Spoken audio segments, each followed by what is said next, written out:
everybody, Jaquie here from Onpassive Team Australia. Happy International Women's Day.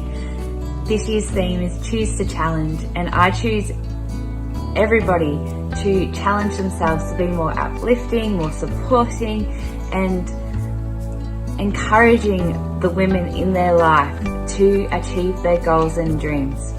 Think of your grandmothers, mothers, aunties, sisters, daughters and those who are yet to come into the world, and how we can uplift and empower and give them the tools they need to be their best self. Let's see women be in positions where they are successful or that they are being seen as equal. It is not about making men less, but being there together as equal, which will see the world get the benefits of everyone's success. So let's celebrate today.